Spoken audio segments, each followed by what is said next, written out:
that he always says. He has a master's in computer science, but don't let that scare you. He's going to bite it and chew it up and give it to us in layman's terms so we understand. Joe is a podcaster himself. He is the creative force behind How I Built It podcast, and he does a lot of content courses. He's got a LinkedIn learning channel, and all around a great guy. He was a speaker at the Creative Year Ever Summit back in January, for those of you who remember I did that. So when we asked him to speak here at this group, I was delighted that he offered to do it. So without further ado, Joe Casabona.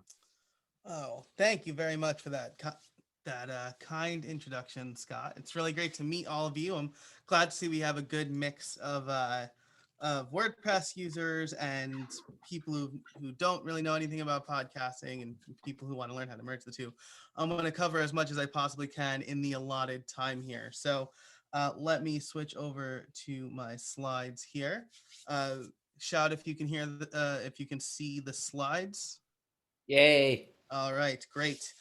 So I'm going to be talking about a lot of resources. You can find all of them over at casabona.org/WP-Chicago. That'll include all of the gear and software I talk about, as well as a special offer for my podcasting course. So I want you to imagine that you want to bake cookies. And for me, this is not something I really need to imagine. This is something I want to do basically every day. And you need a bunch of different ingredients to bake those cookies, right? You need chocolate chips, you need some dough, you need flour and milk and eggs. And then you need to find the perfect recipe, right? When you go shopping to bake those cookies, you wouldn't go to a bunch of grocery stores, a bunch of different grocery stores to buy each individual ingredient, right? You wouldn't go to shop. I'm going to name a bunch of grocery stores that are very local to me. I hope you know what they are. You wouldn't go to like ShopRite to buy milk and then Whole Foods to buy the flour or whatever. You would probably go to one grocery store to buy all of the ingredients. And the same is true for podcasting, right?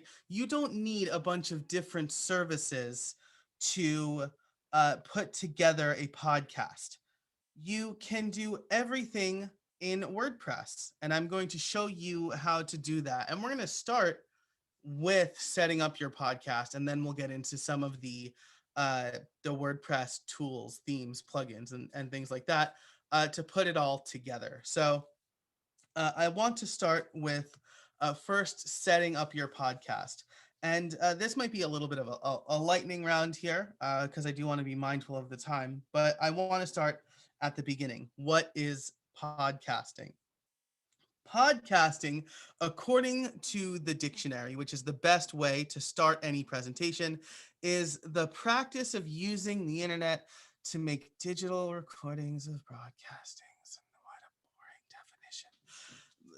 This definition is a bunch of technical mumbo jumbo, right? So I want to instead use the subtext of the definition. For many, podcasting is a logical next step from blogging, right? And in fact, Google, where I got this definition, is not the only one who thinks so. A couple of years ago, Seth Godin blogged that podcasting is the new blogging. Pat Flynn has said the same thing. And what I love about what Seth has said here, I say Seth like we're buddies, is podcasting is the generous act of showing up and earning trust and authority because you care enough to raise your hand and speak up.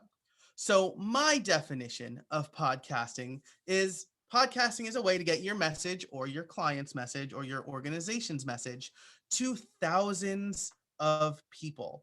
And throughout the rest of this presentation, we're going to go through it all. I'm going to show you the steps to start a podcast. We'll start with choosing a topic and a name, what you need to do to record a few episodes, buying a domain and web hosting. I think we could probably move relatively quickly through that, but I will cover the important parts there. Where to get audio hosting. Scott mentioned I live near Philadelphia or in Pennsylvania. I'm originally from New York, though, and sometimes my New York accent will come out on certain words like audio and coffee. Install WordPress. get a podcasting plugin, publish and submit, and then I'll show you a few other ways to monetize your podcast and things like that. So let's start with everyone's favorite topic, getting the right gear. Here's what you need as far as gear goes. You need a decent microphone. You don't need a insanely expensive microphone. I'm using a shotgun mic right now. I'm pointing, but you can't see me. I'm using a shotgun mic right now. It's just off camera. This is my podcasting microphone. So if you want to hear the difference, this is what I use to podcast. But I have been podcasting for many years, and I'm a giant tech nerd. So in an audiophile. So I slowly built this up over time. The microphone I am going to recommend is much more affordable and a lot easier to use. I'd also recommend a pop filter. All right, when you have a pop filter, prevents those hard P sounds from like creating jarring audio in the on the recording. And then you have a boom arm, which is what both of these microphones are on, and headphones to make sure that your voice or your guest's voice isn't coming through the recording. And again, links to all of the gear I recommend are at casabona.org/WP-Chicago. I'll just cut to the quick. I can list like 10 microphones I would recommend, but the ATR 2100, or actually I should probably update this slide. The ATR 2100X is the one that's out now. You can get it on Amazon for between $70 and $100. It's a USB microphone, so it plugs right into your computer and it sounds great. It's really versatile. In fact, that's the microphone that I use when I travel. If I, back in the before time when I would actually go places and record podcasts, I would bring that microphone along with me because I could plug it right into my laptop. And it sounds great. So that's the microphone I recommend. The one that I'm using that I was just talking into is the Shure Sm7b. That is a studio quality microphone. You've definitely seen that on TV. I think Joe Rogan uses it. And that's like the token microphone that they'll use for podcasting on television. And Michael Jackson and the Pentatonics are all people who have used that for singing. So, but as far as starting out, I strongly recommend the ATR 2100. It's really great. And so I should also say that there's there's gear that comes along with the ATR 2100, like a pop filter that goes right over the microphone and stuff like that.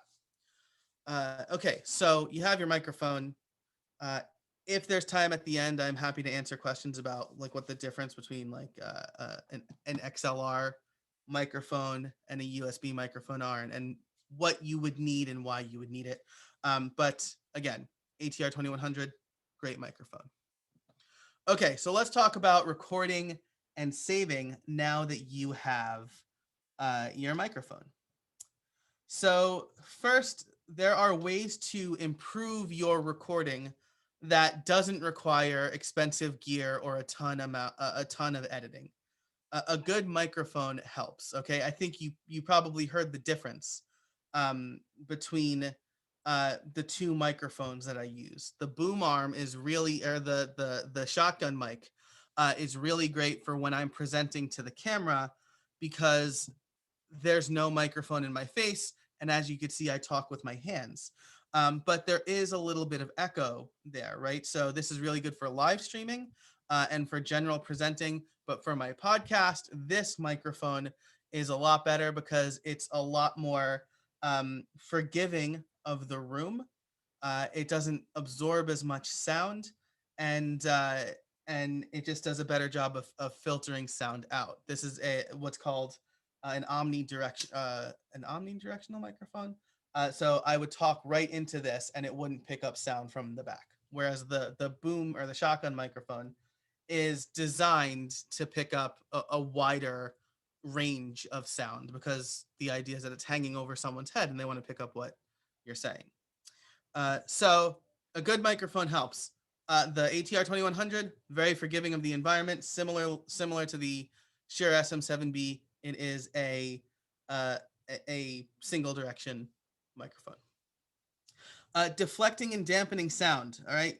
There are a few ways you can do this. Make sure you're not recording in an empty room. Have bookshelves. I have sound absorbing panels around me that help absorb sound. But if you present with like a bookshelf behind you, that will help. If you have a carpet under, like on the floor, that will help. Anything that will help kind of make sure the sound doesn't come out of your mouth, hit the microphone, and then bounce back into the microphone to get that echo. Wear headphones. We talked about why that's important. Pop filter and boom arm. Again, both super important. Well, the pop filter more important than the boom arm. The boom arm will keep the microphone out of your range of motion so that you're not knocking into the microphone all the time. And like I said, the pop filter prevents those hard gusts of air from going directly into the microphone. And I do have a special link here that I kind of talk about what deflecting and dampening sound means, and some simple ways to create a better recording.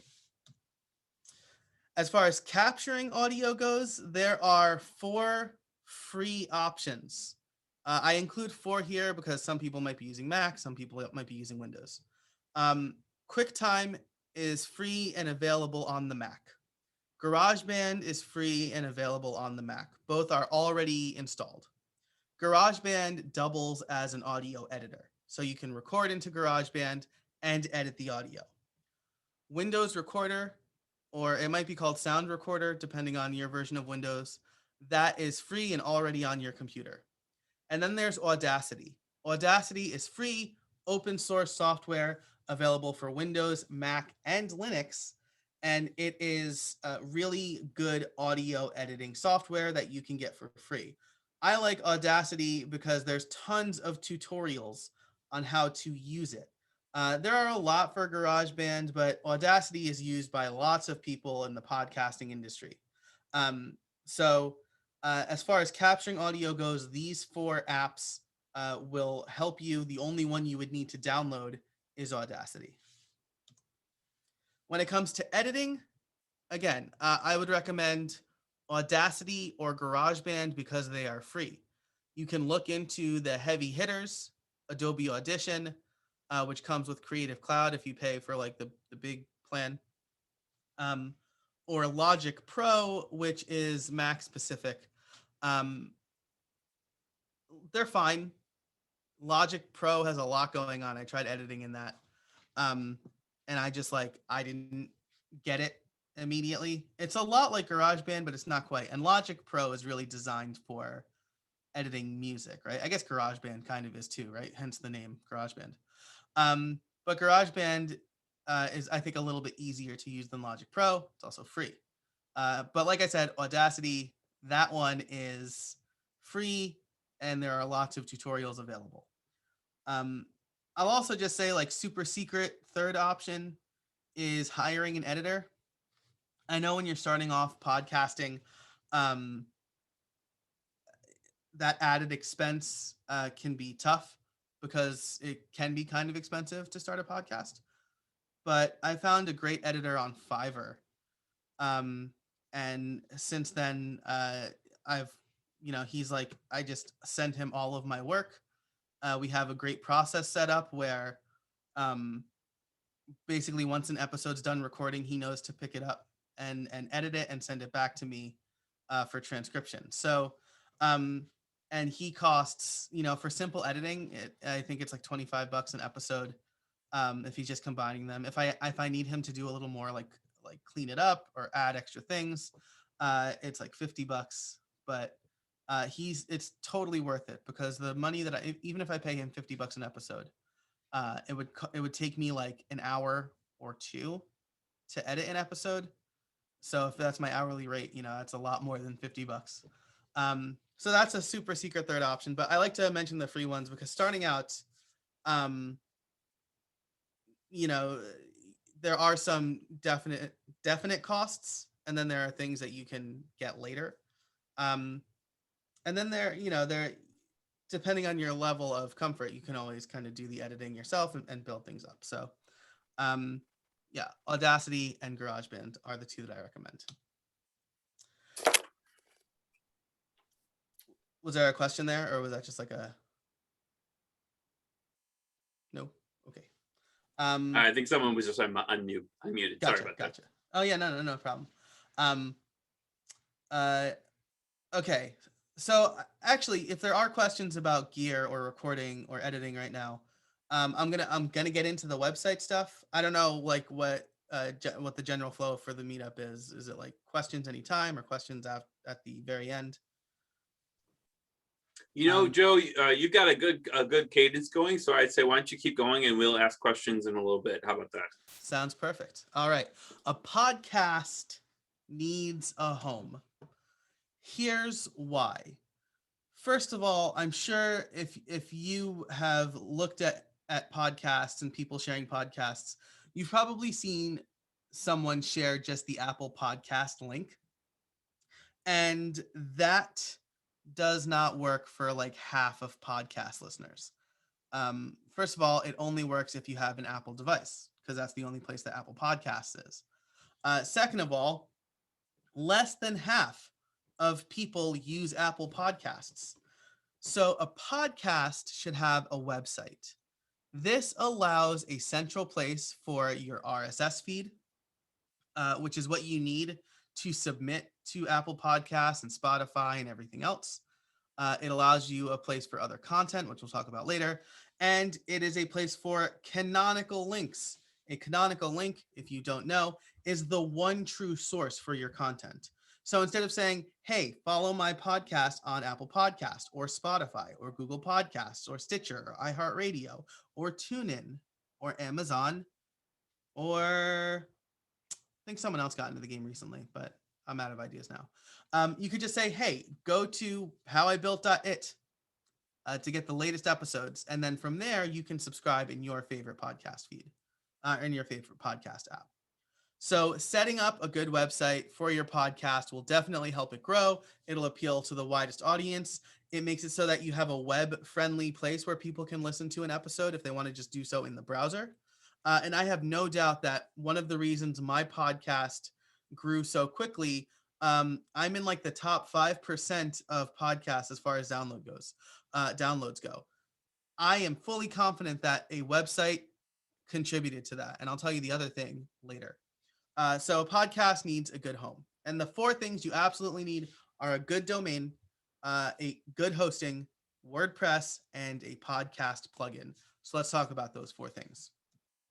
A good domain. You should pick a name that communicates your show's message. So I wouldn't call my podcast the Joe Casabona podcast or the Joe Casabona show, as much as that has nice rhythm. No one cares who I am. Very few people care who I am. If people are looking for a new podcast to listen to, unless they already know who I am, the show's name is meaningless, right? So you want to pick a show that communicates the show's message. How I built it. Well, if I didn't know anything else about the show, I would say somebody is talking about how they built something, right? So, you know, my friend has a podcast called Ledgercast. If you are a Bitcoin person, that has meaning to you, right? So you want to pick a good name that has meaning. Do a search on Apple Podcasts to make sure it's unique enough because you want it to stand out. An unfortunate thing that happened to me was, I guess it wasn't unfortunate because I think it kind of helped me. But about 3 months after I launched my show, How I Built It, a certain national public radio launched a show called How I Built This. And so there was a little bit of brand confusion for a while there. But do a search on Apple Podcasts or Spotify now, right? Because Spotify is quickly gaining speed or gaining ground in the podcast game. And make sure that you know it's unique enough because you do want it to stand out. And then grab the domain and grab the social media. When you get the right domain, a .com I mean, I say a .fm here, but like a .fm is expensive. It's like $89 a year, which I own like 50 domains and I'm not willing to pay $89 for one of them. So a year, I should say. If it's like a short term, I really like this domain. Anyway, that's a rabbit hole.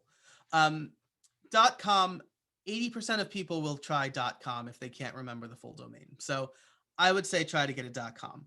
Try to make it short. 11 characters or fewer is considered short. These are just guidelines though. Like it doesn't have to be like, don't be like, oh, this is 12 characters, I can't use it now. But like, don't make it like 20 characters long, right? You want people to be able to type it in because they will be typing it in most of the time. Make it speakable. This is real important because you're going to be telling people, hey, go to the show notes over at howibuilt.it/201. So you want to make it speakable. If there's a number in your name, take that into consideration, right? If it's like, go to number1podcast.com. Is it the digit? Is it spelled out? You should have both probably.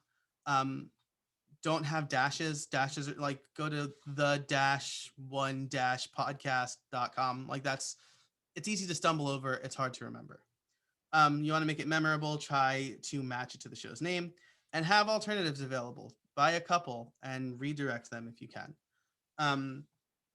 But again, these are guidelines. You want to do the best with what you can, right? There's lots of TLDs now. You can get like .fm or .love, I think is one. .camp, whatever. I got .it, which is the Italian top level domain, through GoDaddy because they have a broker there. So you can buy the .it and then you have to be an Italian citizen or have a business in Italy to get the .it. But GoDaddy has like a broker service. I'll only use that until I become an Italian citizen. I'm a second generation Italian.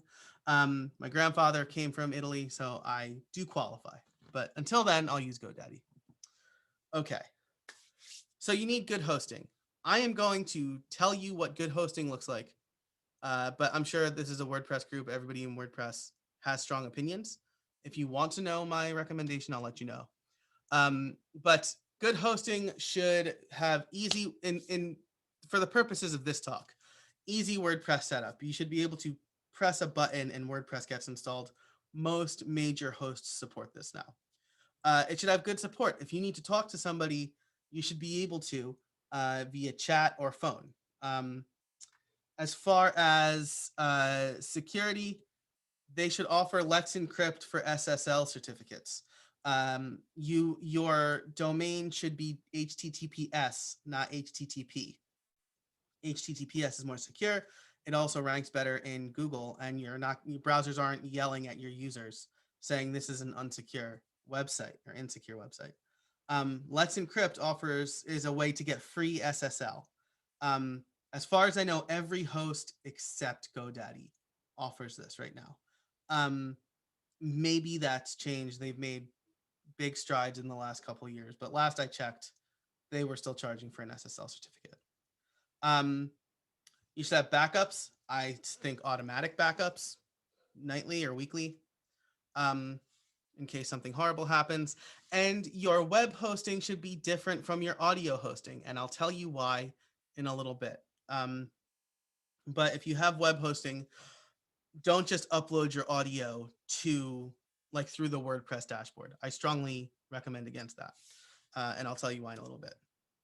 Okay, so recommended. I'm sure you all have your favorites.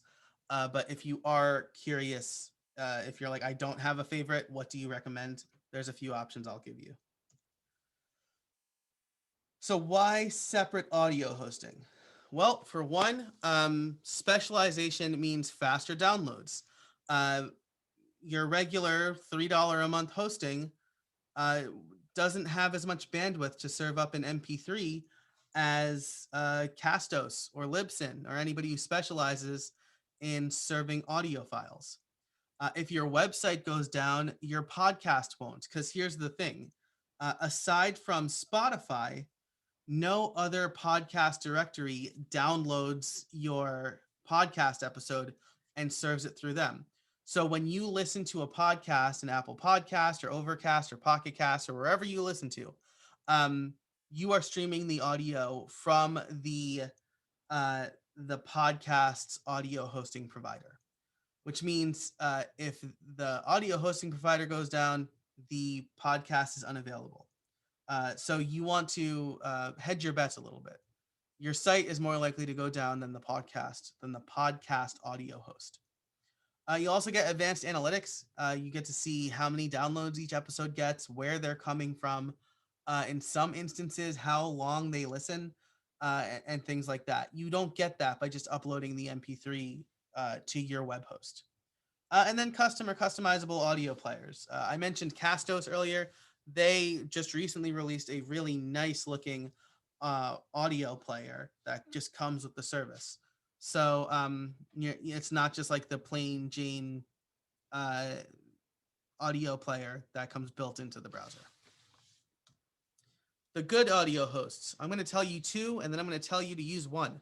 Castos, which has killer WordPress integration. Better WordPress integration than I've seen in any other host. Simplecast. I will recommend Simplecast as an all-in-one solution. So if you want to set up a podcast, but you don't want to set up a website separately, Simplecast offers the best sorts of plans for that, where you'll get a nice looking website without necessarily using WordPress. I recommend Castos. I use Castos. I've known the fine folks at Castos for a while, and they're doing really great work. I feel like they are evolving faster than most of their competitors. They're doing really cool things with private podcasting, and like I said, they have killer WordPress integration. Okay, so we have Castos as our audio host. How do we connect our WordPress site to our audio host, a podcast plugin? So I'm going to tell you what to look for just in case you decide that you don't want to use Castos. And then I'm going to tell you the plugin that you should use.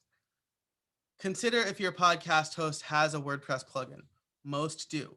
Libsyn, for example, has the Libsyn WordPress plugin, which I don't think is very good. Blueberry, which is an audio host, has PowerPress.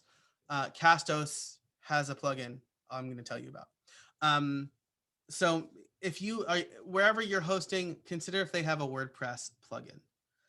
Make sure that plugin has Apple Podcast compliant RSS feeds. If your RSS feed is broken, you will not be able to submit it to Apple Podcasts. And if you can't submit it to Apple Podcasts, it won't make it to most other directories either. So make sure that the RSS feeds are compliant. Does that mean you have to go like code spelunking? No, I'm going to tell you the plugins that are definitely good. Look at the features. How customizable is everything? Some are just straight up, here's a way within WordPress to upload your audio to our servers. Some allow you to automatically embed subscribe buttons and have like Elementor pages, like Elementor templates and things like that. So look at the features and see which ones work for you. And of course, does it play nicely with other themes and plugins? That's always super important because if a plugin breaks your theme, definitely don't use that plugin. So the one that I recommend is Seriously Simple Podcasting. It's made by the fine folks at Castos. So it's going to work with Castos. As a matter of fact, again, this is where the tight integration comes in. If you upload a file within WordPress using Seriously Simple Podcasting is smart enough to send it to Castos so that you can still use the WordPress interface to upload it, but you're not uploading it to your website, you're uploading it to your audio host. It's also got tons of features. Just the Elementor templates I mentioned, you can create multiple different podcast feeds. Like if you want to have more than one podcast, you can do that within Seriously Simple Podcasting. A lot of really cool features. And like I said, it has a private podcast feature as well. So let's see. We've covered gear, recording, editing. We covered domains and hosting and audio hosting and the WordPress plugin. Usually there's a part in this talk where I try to sell you on WordPress. For those of you who are not using WordPress and are wondering if that's the best tool, it's used by 41% of the web. It's got a robust community of people. So if you need help, you will definitely be able to find it. And we're about to get into areas that don't require highly customized stuff, but there are plugins that work with each of the things I'm going to mention, right? So if you just go with Simplecast, for example, you're going to have a hard time adding merch or adding memberships there. You'll have to get a separate tool, right? This is where that the baking cookies analogy comes in. WordPress is the one grocery store you need to go to, as opposed to going to 5 different grocery stores because, oh, you want to host your audio here, but you want your website here, but you want memberships as well. So 5 areas that you also might want to look into. These are ways to monetize your podcast mostly, which makes it more sustainable. Managing sponsors, managing transcripts, adding merch, adding memberships, and creating a community. So first, let's talk about managing sponsors and transcripts. I'm going to draw a line in the sand here and say that transcripts are a must-have for podcasts. If you ask other podcasters, they're going to say no. But they help with accessibility. So people who can't listen to podcasts can still consume the content. And they help with SEO because now every word spoken on the podcast is in text that Google can index.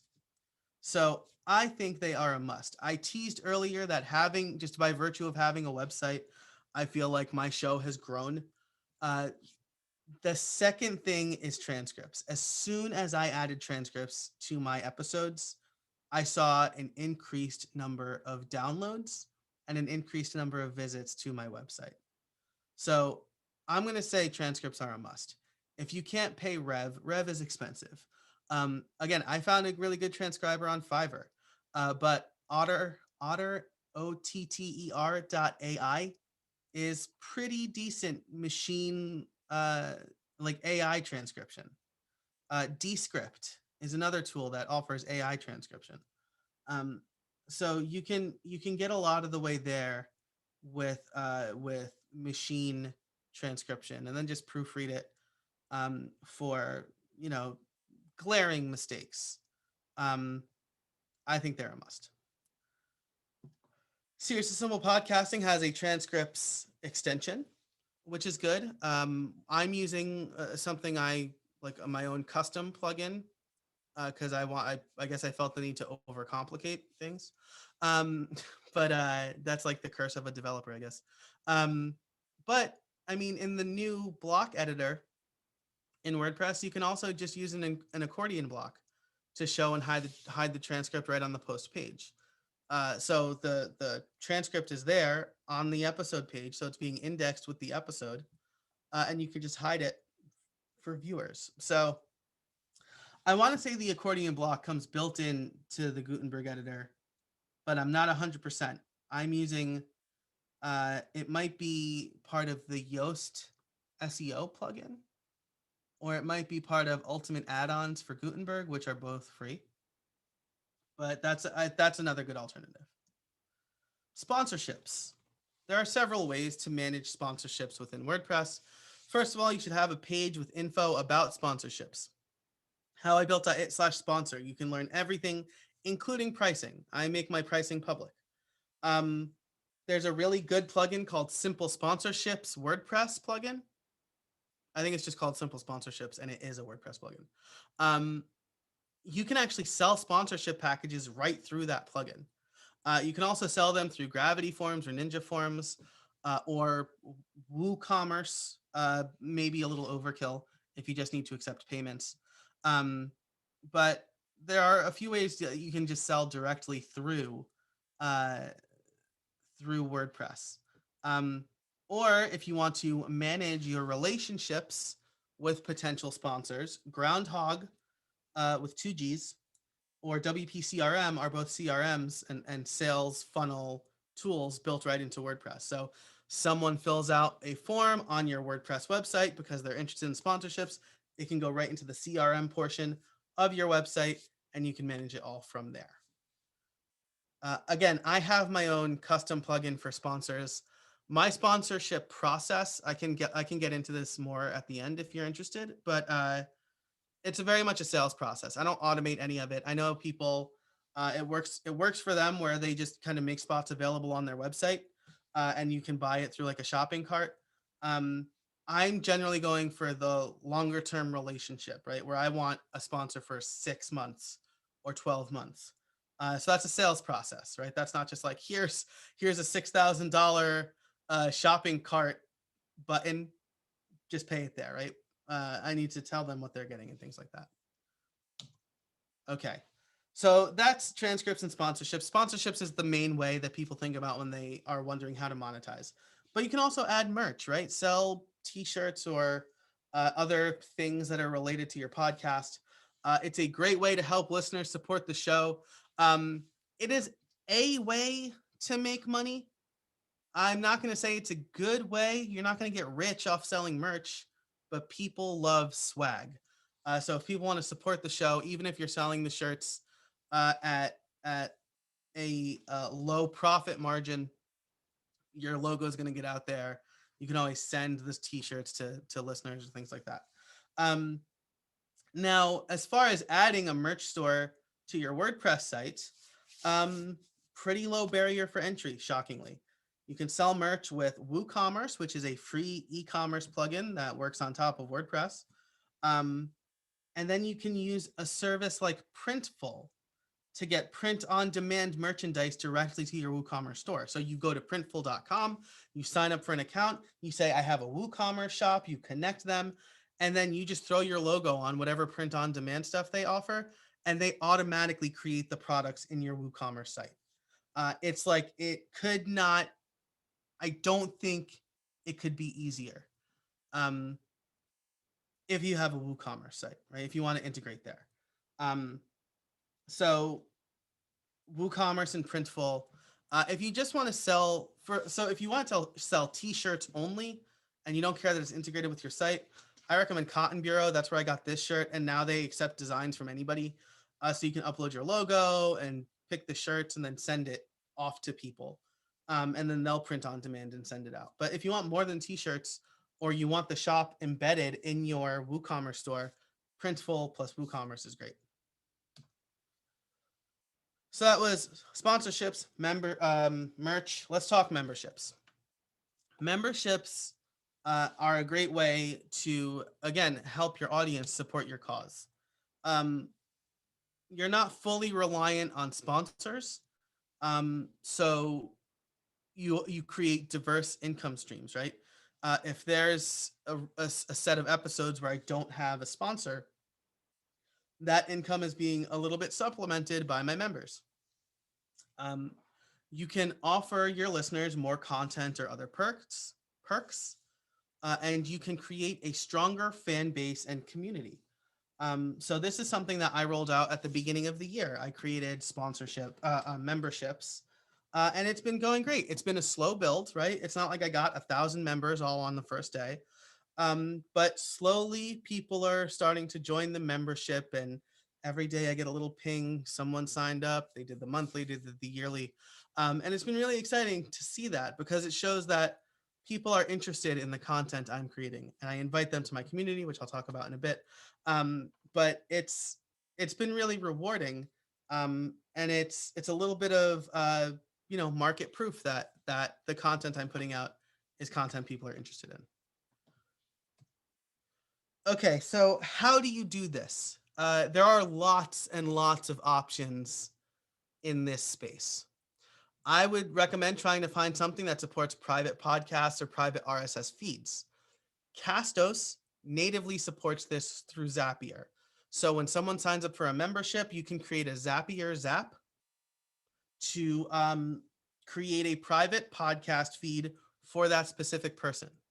If they ever decide they no longer want to be a member, You can also have Castos and Zapier automatically revoke their access.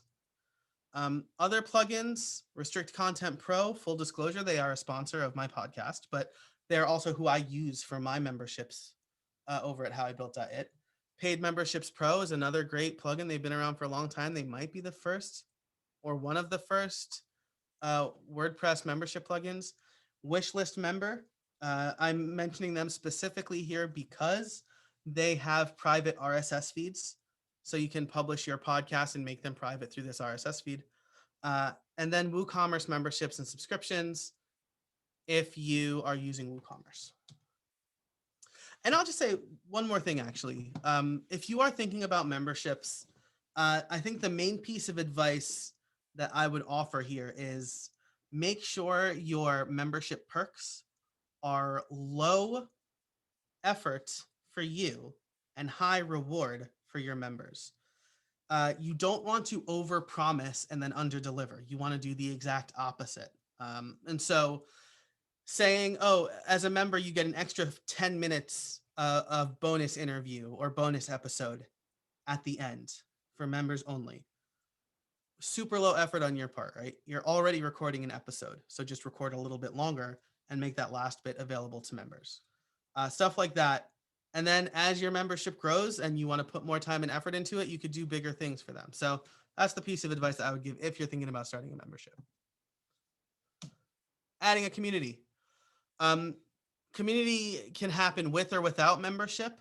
It might be an even better, it might be a good thing to add to pre-sell the membership. I messed up. I started a community too late. And now I'm trying to build back some of that. But when you launch your podcast, if you launch with a community, that could be your very clear call to action, and you can get people in there and talking. And then when you roll out merch or you roll out memberships, you have a community to launch to. So like I said, even if you don't have a membership, you could still create a community of listeners.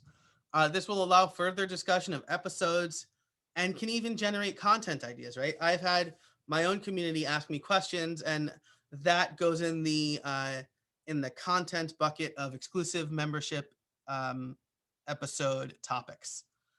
So how can you do this? Well, if we're talking about WordPress, BBPress, BuddyPress, or Discourse, which is a forum, all offer direct WordPress and single sign-on integration. So BBPress and BuddyPress are both WordPress plugins. Discourse is not a WordPress plugin. It's a standalone forum. But with the Discourse for WordPress plugin, anybody who creates an account on your WordPress site can sign in to Discourse using that WordPress account information. If you don't need single sign-on, check out Peerboard, which also has a WordPress plugin. I haven't used this, and actually, full disclosure, I'm actually using Circle for the community aspect of it. So this is, Circle offers single sign-on for WordPress in their middle tier, which is, I think, $79 a month. It offers a whole bunch of other stuff at that tier too. But when I was looking for what I wanted to use for my community, I was going to use BBPress. And then after like 6 hours of trying to get it the way I wanted it to look, I thought, this isn't worth it. And then I heard about Circle, and I started using it in some other communities, and it's great. So, you know, if the grocery store doesn't have the ingredient that you need, it's okay to go to another grocery store to get it. And in my case, the investment in Circle saves me a lot of time and a lot of headache, and it looks great and it works great. And you know what? It doesn't have single sign-on for WordPress, but it's really easy to invite members once they sign up. Once they become a member, it's easy to invite them. So I'm using Circle, but if you want to keep it all in WordPress, and there are values and virtues to that, BBPress and BuddyPress, BuddyPress specifically, I think there's a theme called Buddy Boss. There's a theme by Buddy Boss that works really well with BuddyPress. So depending on what you need, you can find tools to make it look nice, but it didn't fit my needs. So that is all the other considerations. As far as other helpful tools for plugins, there's Fusebox. This is a Pat Flynn product that makes that you can fully customize your podcast player no matter what audio host you use. Podcast subscribe buttons is a great free plugin that allows you to create different sets of subscribe buttons and place them everywhere. If you go to howibuilt.it and press the pink subscribe button on the homepage, a drawer will pop out and it'll have a list of subscribe buttons. That's from podcast subscribe buttons. Search WP is a great search plugin. So if you have those transcripts or just a big back catalog of episodes, Search WP will help. And the one thing I didn't talk about as far as monetizing your podcast is affiliate links. Great way to monetize your podcast. And Thirsty Affiliates is a really good plugin to help you manage those affiliate links. If you're wondering what theme you should use, Astra is a good flexible theme that works with Beaver Builder and Elementor. I don't know if it. I know there are a few people from the Divi group here, so you'll have to remind me if Divi is still a theme and page builder or just a page builder. Second line themes is both. Yeah, it's both. Yep. It's both. Thank you. Okay. Yeah, thanks for the Divi shout out. Yep. Yeah, no problem. Yeah. So I'm sure Divi probably works great with whatever plugin you're using, right? Because it's really customizable. Second line themes specializes in creating podcast specific themes and has tight integration with Seriously Simple Podcasting. And then StudioPress just make generally nice looking themes. So if you're looking for just a nice theme, and then you've customized your podcast player a little bit, that's what I'm doing over at howibuilt.it. I'm using the Monochrome Pro theme, which is working out really nice for me. I have Beaver Builder as the page builder. So there's like this plugin called Genesis Dam Buster that allows me to use Beaver Builder really well with any StudioPress or any Genesis theme. So those are the three that I would generally recommend. I'll also caveat that second line themes basically is designed to work with Elementor, which turned me off a little bit because I don't use Elementor. But you can make really nice looking sites with second line themes. Okay, so wrapping up, I know we've covered a lot of ground here. Starting a podcast, get the ATR 2100X. That's the microphone I recommend. There are a few YouTube videos where I talk about like $20 microphones, but if you're going to invest, I think $70 to cut down on editing costs and have a really good versatile mic is important. Recording and editing, I would generally recommend Audacity because it's cross-platform. You can do both, and there's a lot of tutorials. Castos for your audio hosting is what I would recommend with the Seriously Simple Podcasting plugin. And we ran the gamut on all of the tools that you need to create a rock solid podcasting website. All right. Whoops. I fell at the finish line. I'm Joe Casabona. I am a podcaster and educator. You can find me at jcasabona on most social networks, including Twitter and Instagram, where I have been spending a lot of time. And again, you can find all of the resources over at casabona.org/WP-Chicago.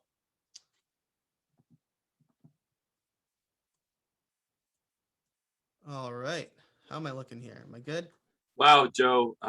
Thank you so much for all that in-depth information and good tips and resources for starting a podcast. I use a little bit different things than you, but I'm also, always open to things. And I think it's great to share ideas. And I think I use Blueberry or whatever, and you use a Seriously Simple. There's lots of options, but it's so great to see and see like someone who has success with this stuff on. So at this point, I think it'd be great if you could take a few questions. You mind taking a few questions? Yeah, not at all. if anyone has any questions, feel free to drop them into the chat. I'd be happy to read them to Joe, or you can feel free to unmic yourself and ask Joe directly. Well, I'll get it going. Thanks, Robert. Scott's like, oh boy. Yeah.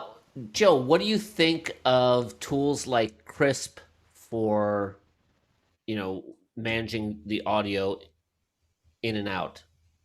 Is Crisp the one that's supposed to like filter out sounds, like environment sounds? Yeah, so it filters both ways. So I'm Okay. using it now, so it's filtering any ambient sound on my end, but then it's also, you can tweak it so other people. The thing that's nice about it is I found, because it's both the mic and the speaker, that it knows to block out your voice if I'm recording you in a podcast. But I haven't ever used it in a podcast. I've just used it like in Zoom. So I don't know if you've ever used or have any opinions on those kinds of tools. And Crisp isn't the only one, but I know there's like a bunch out there. I have like limited experience with them myself, but I recently did record a podcast with someone who insisted that they didn't need headphones because they were using an app like this, and the audio was like kind of trash. Like there was like white noise the whole time in the background. So I suspect like it's probably okay for things like Zoom. That's what it's built for. Yeah. But if you're recording, you're gonna get. I can't say this definitively because I have like this is anecdotal, right? But you're probably gonna get some artifacts, right? Because a computer trying to fake it is not as good as the actual analog sound going into the microphone. I was just honestly just curious because I haven't done one. Yeah, and it's a really good question, right? Because they are great utilities, especially when you're on calls. Like I've got kids running around upstairs, and if I'm on a call, like an app like that can help. When they like drop boulders on the kitchen floor or whatever they're doing up there. Or dogs. Yeah. Or dogs is my issue. So, but I when it comes to like recording clean audio, I'm not sure. I'm not confident that it's going to do a really good job. Well, thanks. I've got a couple of questions. First off, on the monetization aspect, pardon me if I missed it, but did you talk about affiliate marketing in there? Have you done anything with affiliate marketing? Is that an aspect that you recommend, and especially if the podcast has kind of a category that fits well with a product category that there are affiliate links available? Is that a reasonable way for monetization to work? Yeah, I mentioned it very briefly at the end. It's really it's actually the one that I recommend my students do first because it is the lowest barrier of entry, right?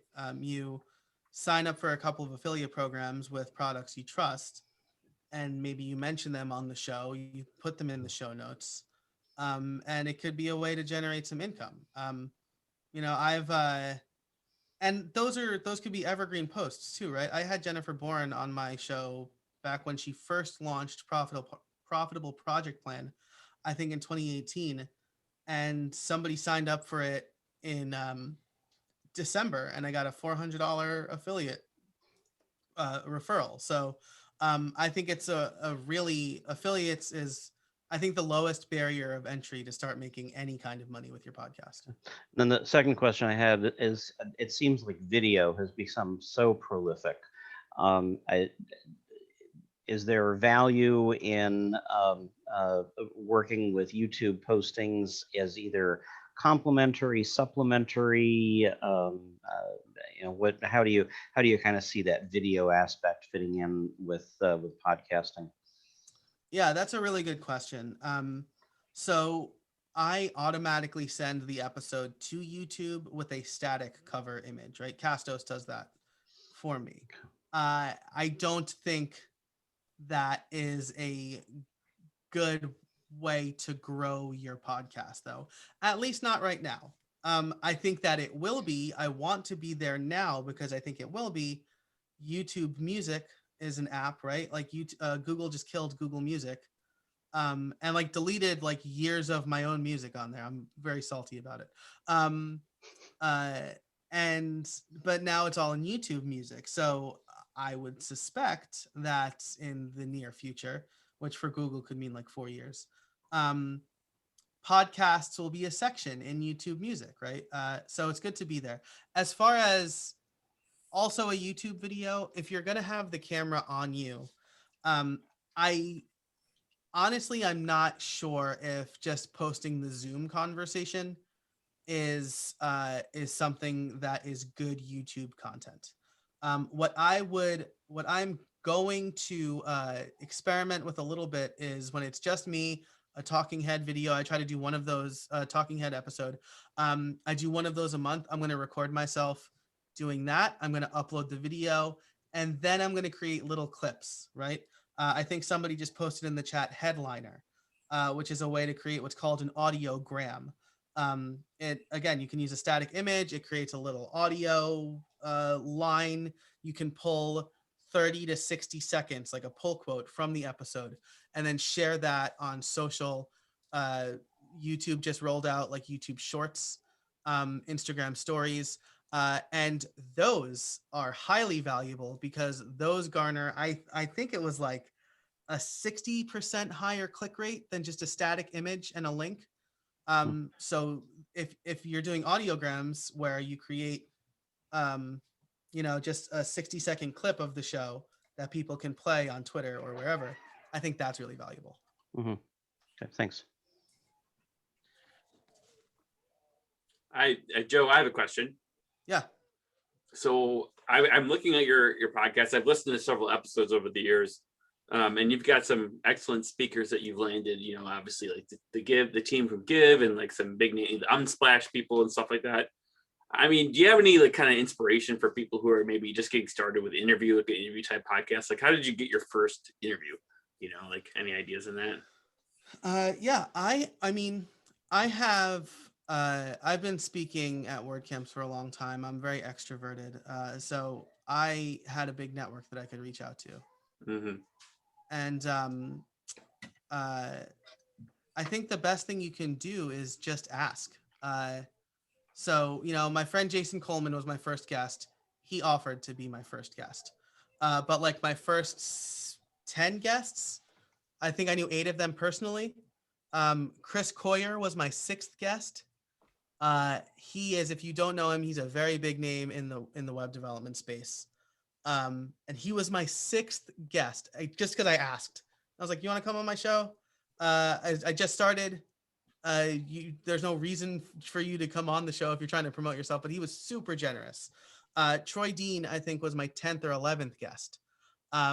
And he was awesome. And he provided me with really great. He's like, "You're really good at this." I'm like, I needed to hear that from you, like prolific podcaster, right, Troy Dean? So I think the best thing you can do is ask, introduce yourself, say why you want to have them as a guest. And then if they say no, they say no. I've had people say like, I charge like $200 to come on podcasts. And I'm like, I understand. I understand that you will benefit my show. And you don't feel like you're going to get the same kind of benefit that I would, right? But for most people, it's a pretty good mutual exchange, right? Where I'm getting good content for my audience, you're getting a new audience to promote to. Yeah, and I know you've spoken for twice now for me, so I appreciate that. So Yeah. Mutual collaborations obviously is a good way too. But yeah, so awesome. Any other questions out there for Joe or anyone else want to talk about any podcasting things that you're familiar with or want to share? I just wanted to say that one of the comments in the chat was that Robert liked the advice about how your domain name should be speakable. So I guess that's sort of domain advice in general, right? And by speakable, you mean it shouldn't be like, tttt123.com. Is that kind of, that's what you're saying? Yeah, that's exactly right. You should be able to say it clearly, and it should be memorable, like what you just said. Your domain name shouldn't be like the way Sony names their headphones, right? Like, So yeah, it needs to be clear and memorable and as short as possible. And like I said, like numbers and dashes, not really great for Speakable, right? Because if you just say like theoneshow.com, half the people are going to try the digit, half the people are going to try the word. Yeah, I've had an example with that because my main site domain has always been front and social, but there's no ampersands in URLs, right? So like it's hard to do that. And so yeah, just a good point. Joe, it's been an honor to have you tonight at the WordPress meetup. I know you said you've got something you got to hop off, so we really appreciate you joining us here in Chicago, and we'd love to keep up with you. Be sure to, we got your link in the chat, and thank you. Let's give Joe a big round of applause, everyone. Thank you so much, and we're here for you, so we'll definitely share out your stuff, and if you have any final words, thank you. If not, feel free to hop off. So yeah. Yeah, thank you so much. My pleasure. This has been great. Thank you for sticking around. The slides are available on that page too. And like I said, I'm at Casabona on most social networks. If you've launched your podcast or you want me to listen and give you some feedback, feel free to reach out and let me know. Thanks, Joe. Yeah, thank you. Bye, everybody. Thank you. Thank you. Bye. Thank you. Bye-bye. Yeah, all right. Yep. So that's a wrap. So thank you, everyone. Thank you, China, again for organizing, and we'll see you next month. Also, just a quick plug. I got a Divi meetup on Monday about Divi animations. So if anyone's interested, shameless plug. But I've got a link in the episode. I'm sure Nancy will be there. Nancy, you're there. Hey there. Drew will be there. Drew, I know, is another Divi guy with us. So what does Divi? What does that mean? Divi animations? Oh, sure. Divi is a theme for WordPress. It's one of the most popular themes. It's like a page builder type theme, and we mentioned it quickly when he was going through his presentation. But yeah, we use it to kind of lay out websites and manage the theme. So this group is more of like WordPress in general.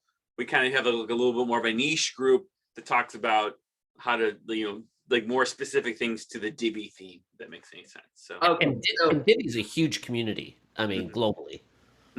It's actually the most popular WordPress theme Yeah. because Elementor is not a theme. Elementor is good. So yeah. So not the bicycles then. No, it's funny. I forget. I'm talking to the Chicago group because whenever I say to somebody in Chicago, I'm always like, oh, not Divi, like Divvy, it's Divi. Yeah. So Okay. Thank you for bicycles. Yeah, I was going in the same place. So Yeah, I know. Cool. Great. Thank you, Scott. Thanks so much. See you guys. Thanks. Good Bye night. now. Bye-bye. Thanks all. Bye.